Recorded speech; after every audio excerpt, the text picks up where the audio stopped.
That production is so interesting. Like, it's very like early 2010s kind of like dubsteppy, like dance pop production. Yeah. But like the vocal delivery, I feel like is a big mismatch compared to like what I'm used to hearing along with that kind of production, which is really interesting. It's very blown out, like everything. Yeah. The synth hits, the sound effects, the vocals, even like, which I know there's probably some effects on the vocals, but I also think it's the artists themselves. They just I've listened to a couple of their other songs, and it's very similar. It's this very screamy rap almost. Yeah.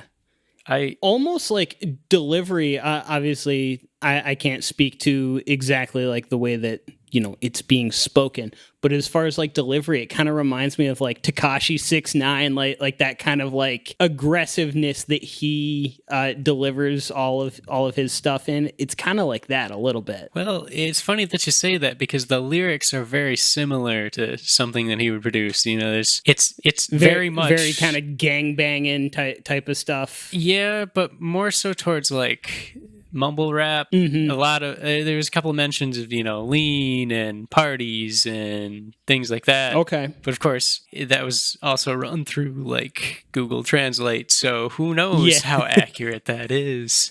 That is fair.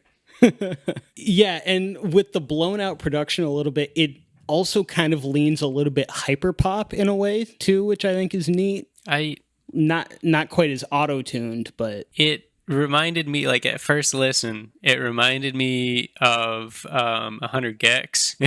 Yeah, exactly. Yeah. Obviously not to you know, the level of prestige that 100 gecs has, you know, layered it. But so you said they were from Belarus? Belarus, yes. Interesting, because Sorry, go ahead. I was just gonna say, I don't think I've ever heard any music from Belarus before today. Like, I would have never thought about that even.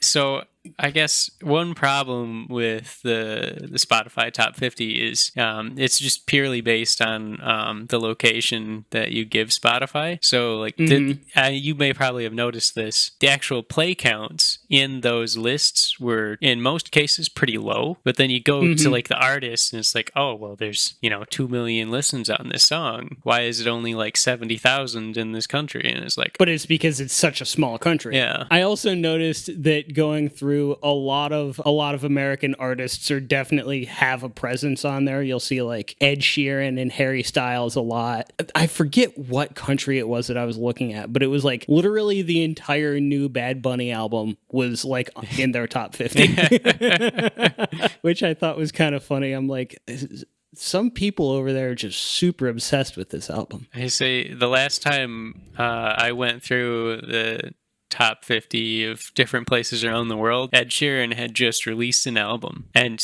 it was just like number 1, number 2, number 3, number 4, number 5 on 90%. The entire thing going down. Yeah, like 90% of of those top 50s I looked at, it was like, oh wow, I never realized how influential of an artist he is.